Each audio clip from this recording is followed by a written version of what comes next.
Warahmatullahi wabarakatuh. Perkenalkan, nama saya Muhammad Ali Pasari dari manajemen 24B dengan NIM 24601047. Saya di sini ingin menjelaskan tentang peran dan pertumbuhan ekonomi dunia.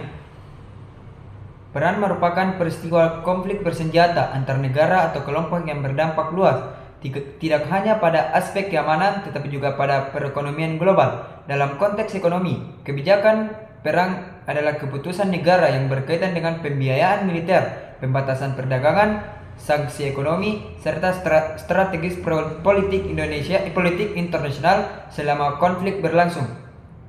Sementara itu, pertumbuhan ekonomi dunia adalah peningkatan aktivitas ekonomi global yang ditandai dengan naiknya produksi, perdagangan internasional, investasi, serta pendapatan negara-negara di dunia. Pertumbuhan ini sangat bergantung pada stabilitas global. Oleh karena itu, ketika perang terjadi,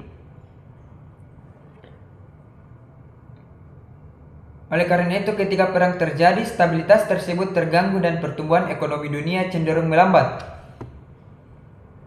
Perang biasanya berdampak negatif terhadap perekonomian dunia, mengganggu rantai pasok global, menaikkan harga energi dan pangan, serta menurunkan kepercayaan investor. Banyak negara harus mengalihkan anggaran pembangunan dari sektor militer,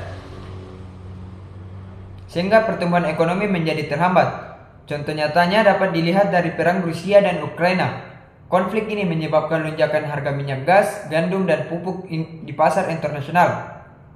Indonesia sebagai negara yang masih ikut merasakan dampaknya, seperti kenaikan harga bahan pokok, meningkat biaya produksi, serta tekanan inflasi. Kondisi ini berdampak langsung pada daya beli masyarakat. Namun di sisi lain, perang tersebut juga memberikan keuntungan bagi Indonesia. Harga komoditas ekspor seperti batu bara dan minyak kelapa sawit meningkat, sehingga penerimaan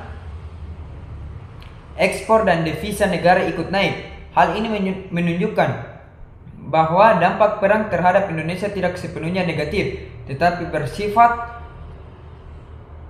tidak langsung dan situasional. Menurut pendapat saya, kebijakan perang secara umum lebih merugikan Indonesia dibanding menguntungkan. Keuntungan dari kenaikan harga komoditas hanya bersifat jangka pendek, sedangkan dampak negatifnya seperti inflasi, ketidakpastian ekonomi global, dan penurunan investasi dapat dirasakan dalam jangka panjang. Oleh karena itu, stabilitas global dan perdamaian tetap menjadi faktor utama bagi pertumbuhan ekonomi dunia dan kesejahteraan Indonesia.